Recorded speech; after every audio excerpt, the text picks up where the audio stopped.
Hey there, I'm Stephen Harder, and this is The Naked Mennonite, a place for all of Menno Simons's black sheep and anybody else who finds themselves outside of the flock.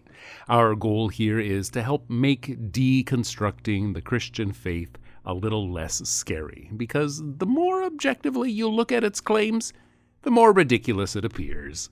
And since this video marks the beginning of a new series, I thought a good way to start would be at the very beginning of the New Testament with the birth of Jesus. So, let's open our Bibles to the Nativity Story.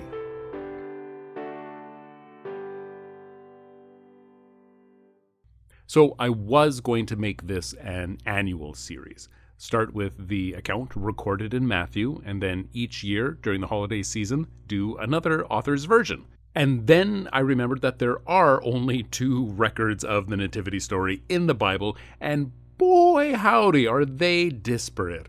If you hadn't been told that they were telling the same story, you would have never guessed it. They're that different.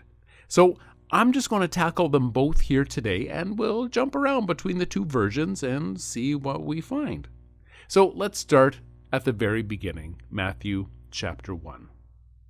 The New Testament starts off with every first-year Bible college student's favorite thing, a genealogy. Let me tell you, the Bible is full of genealogies, and when you're a Bible college student, you gotta read them all, or at least you're supposed to.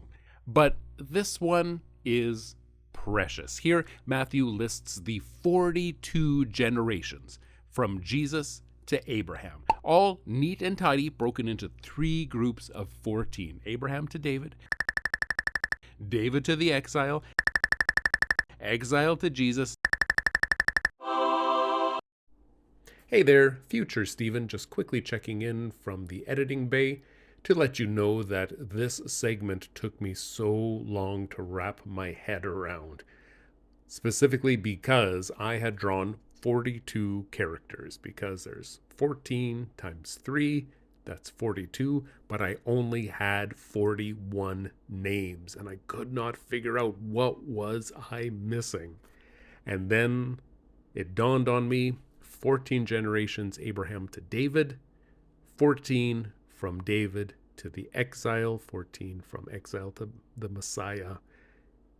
The author of Matthew double counts David. He's in the first group and in the second group. That's why I only have 41 names, because this author was so turned on by the idea of having things in 3s that he just couldn't stand to see something that wasn't beautiful and poetic. Just wanted to share with you, I'm mistaken. There are not 42 generations. In this case, 14 times 3 is actually 41. But if you flip over to Luke chapter 3, you will also find Jesus' genealogy, but it's totally different. Luke lists 57 generations between Abraham and Jesus. That's 15 extra generations. And at 20 years apiece, that's an extra 300 years in Luke's copy. And even overlooking that, the names are different between the 2. For instance, Luke says that Joseph was the son of Heli, but Matthew says that Jacob was the father of Joseph. They make it so hard for someone who wants to find God's inspired literal truth in these pages.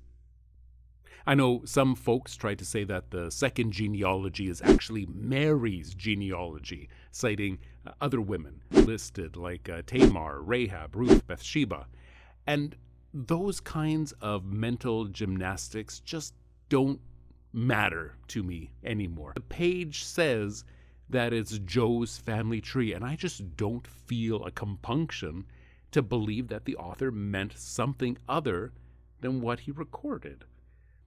Anyway, that's how Matthew starts. Luke, on the other hand, completely different. He doesn't even start with Jesus. He starts with John the Baptist. And what's funny about the character of John the Baptist is that as time goes on, with each new gospel story he's in, he's getting more and more eclipsed by J-Dog. Like, In Mark, the earliest recorded gospel, Jesus comes to John to get baptized just like every other desert schmo. He gets baptized and he goes off into the wilderness to follow the example that John had set for his followers. But by the time the Gospel of John is written, some 30 years later, it's a completely different story. John the Baptist is pleading with Jesus to baptize him instead, saying stuff like, "He must become greater, I must become less." It's a hilariously transparent attempt to convince the followers of John that they should switch teams and follow Jesus instead. More on that a little bit later, though. So, Luke's gospel is another attempt to say, yeah, John was great, but Jesus was amazing. That's why Luke 1 is all about how John's conception was noteworthy, but Jesus' conception was even better, even more miraculous than John. You want to know how great Jesus is? Even in the womb, John recognized who Jesus was and started jumping around. Verse 26 is where Mary is actually introduced. Gabriel comes to Nazareth, remember that, we'll come back to it later, and greets Mary, and she's troubled by his words. And I just love how blasé she is. Like, these supernatural elements were so common in stories back then. She's not troubled by his presence or his existence, but by his greeting. And let me be upfront. I want to handle things with a light, comical touch on this channel, point a spotlight on some of the ridiculous things found within Christianity, especially traditions that uphold a literal interpretation of the Bible, which is my little corner of the world. That being said, can we see this interaction for what it is? If you were a part of a society that had too many grapes, and you wanted to figure out what contributed to that statistic, you discovered that the most significant character in that society's holy book was conceived by an authority figure impregnating a teenage girl without seeking consent. Would that lead to an aha moment on your part? If you discovered that that teenage girl is subsequently revered as a paragon of virtue, how shocked would you be to learn that grapes occurred all too frequently in that society? On the surface, it's repugnant. Nobody wants to talk about it, but it's true. But what gets me is how many children are roped into normalizing this narrative every year in churches across the globe. How many pastors, how many Sunday school teachers tell our daughters and our sons that under certain circumstances, it can be a good, wonderful, holy thing for an authority figure to do this to a girl. This isn't always wrong. It has a time and a place. That's what we're telling our children every year, and it's sickening. That's what I want to scream every time I'm invited to a church Christmas program. Luckily, when I mention this, my invites to said church programs dwindle.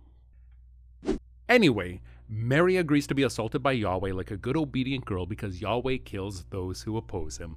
Flipping back to Matthew, we see Joseph's reaction to the news of Mary's pregnancy. Verse 19 says that he was a righteous man, but didn't want to expose her to disgrace. And is that a euphemism? Because if Joseph really was a righteous Jew, he wouldn't be worried about disgracing her as much as he would be about getting her stoned, right? And I don't mean in the fun kind of way.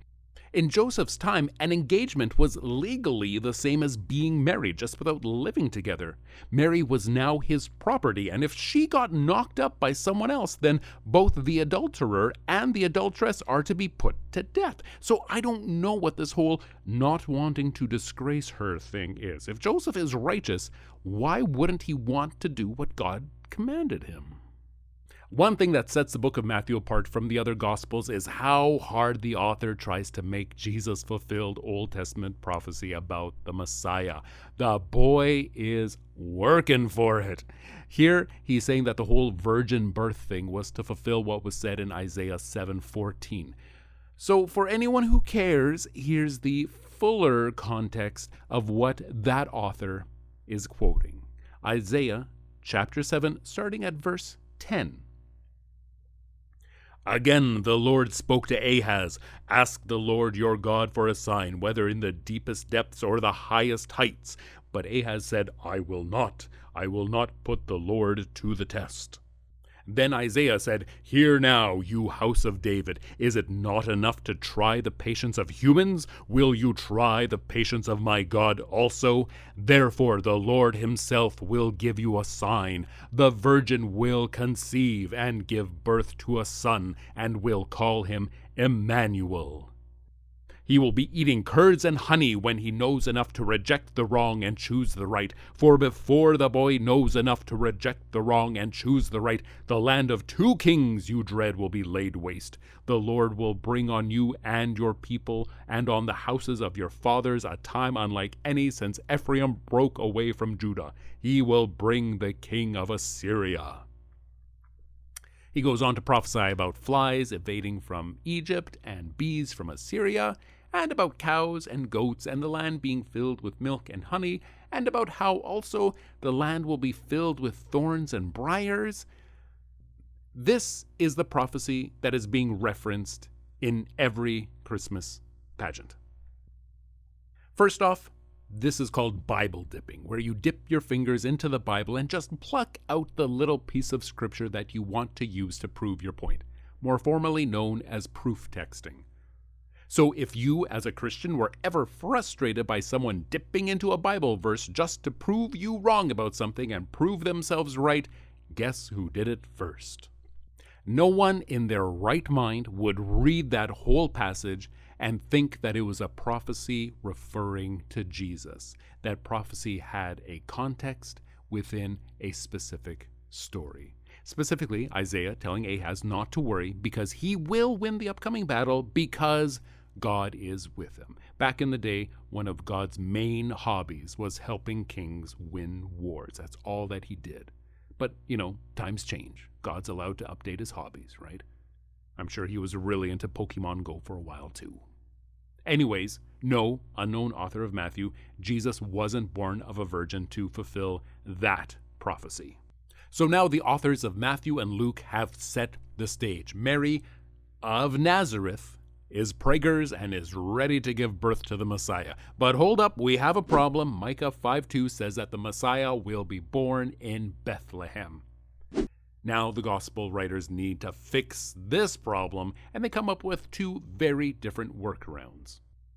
Luke starts chapter 2 by saying that there was a census of the entire Roman world, which is just hilarious. No, the Romans, who were really good record keepers, did not conduct a Roman worldwide census at this time. However, Quirinius did decree a taxation census in this particular corner of the empire about 10 years after Matthew places Jesus' birth. Also problematic, but at least the idea isn't a complete fabrication. There is a thread of truth in it, be it ever so thin. So maybe the census mentioned in Luke, the one that moves Mary and Joseph to Bethlehem, is the taxation census of Quirinius. But here's the thing. A taxation census is about reporting how much you own so that you can be taxed accordingly. You would not up and move back to your father's hometown and just hang out, waiting for the census taker to stop by so that you could tell him the value of everything you left back at home. It is just so patently ridiculous. But the author of Luke needs a way to get Jesus born in Bethlehem, in the city of David. So there you go. Let's just say there was a census. And folks swallow it down as truth, for the Bible tells them so. Verse 5 says, "He went there to register with Mary, who was pledged to be married to him and was expecting a child." And I really love how Mary gets reintroduced as if she's a brand new character in this story.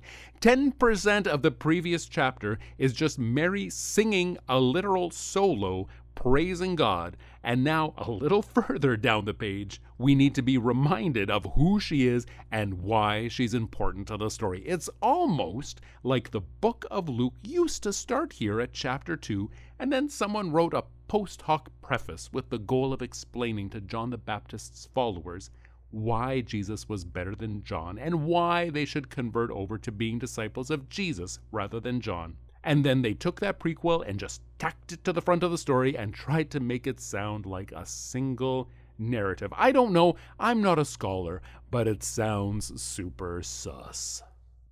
And then Jesus is born, put in a manger, angels visit shepherds, shepherds visit Jesus, yada, yada, yada, yada. Matthew, chapter 2, on the other hand, skips all that, just jumps in with, "So Jesus was born in Bethlehem," and then moves on to talk about the Magi who have come to visit not Jesus the baby, but Jesus the child, because they saw his star in the east. And like, what are we talking about here? These dudes were just studying bamillions of stars in the sky one night, and then a new one just popped into existence suddenly, and they were all, "Whoa, that means that there must be a new king of the Jews. Let's go worship him." Like, why? What? Why are they worshiping a king of the Jews, especially if they aren't Jews themselves? Anyway, the Magi talk to King Herod, who sends them to Bethlehem to find the new king. The star from before seems to reappear and went on before them and stopped over the house where Jesus was. Note, they find him in a house, not in a stable, because this takes place well after the time when Jesus was born. So, according to Luke, this taxation census must have taken years to conduct. So, I get that folks back in the day had to really know the stars in order to find their way around. Is there anyone in the world today that, if given a specific star, could find the exact house that star is over? So the wise guys give their gifts and worship the kid, whatever. This is when the author of Matthew must have gotten bored with the story and wanted to move on, because suddenly, every time the plot needs to progress, it's because God told them to in a dream. And it's always in the past tense, always after the fact. The Magi went straight home and didn't visit Herod because God told them to in a dream. The family fled Egypt because God told them to in a dream. The family returned to Israel because God told them to in a dream. The family moved to Galilee because God told them to in a dream. Like, can you imagine how lazy a story seems when your protagonist's choices and actions are all because of dreams?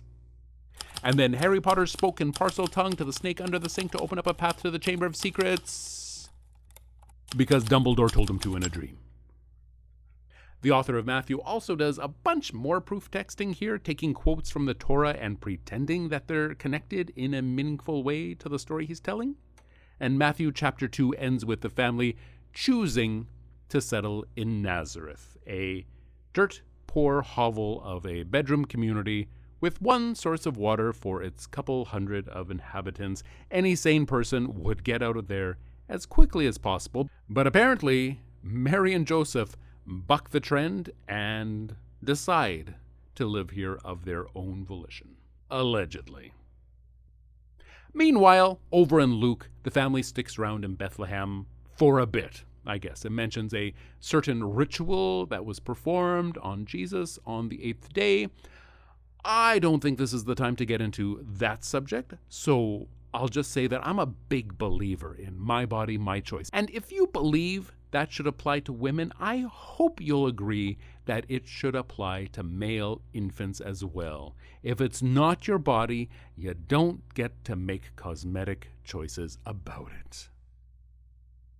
Then they went to Jerusalem for some ritual purification. Some more people sing songs about Jesus. I feel like this is ripe for a musical adaptation. No, not you. Then finally, they returned to Nazareth. And that's it. That's supposed to be the Nativity Story. Singular. A little different than what we see kids acting out in churches across the land. And don't get me wrong, I don't have beef with anyone who says this is mythology, but we can still learn something from it. Maybe you're a little bit wrong, especially with the whole you cannot give full consent to someone in authority over you thing. I think that's damaging as hell. But my problem is with the folks who trust this material to be true because that's what they've been indoctrinated to believe. And I know people are motivated to make all of this fit together as literal truth. And I used to be that way too. But not anymore. I don't have any reason to twist myself into rollcook trying to make what's recorded in this book match reality. Because the authors of these works didn't care about matching reality. They weren't trying to be historians. They were telling stories that had been handed down and passed around for years. To these ancient authors, objective facts weren't the point of the story. That's just something a modern reader tries to force in, and it is so damaging. But what do you think? Should we consider these stories as literal history? Also, what biblical topic should I dig into next? Leave your thoughts below. And if you're someone who has done the hard work of deconstructing a toxic faith, good job. Keep it up. And if you want to help others do the same, give this video a like and a comment. Every little bit of engagement helps boost the message that we aren't alone and that we're on the right track. But until next time, this is Stephen Harder reminding you that underneath our clothes, we're all naked. I'll see you next time.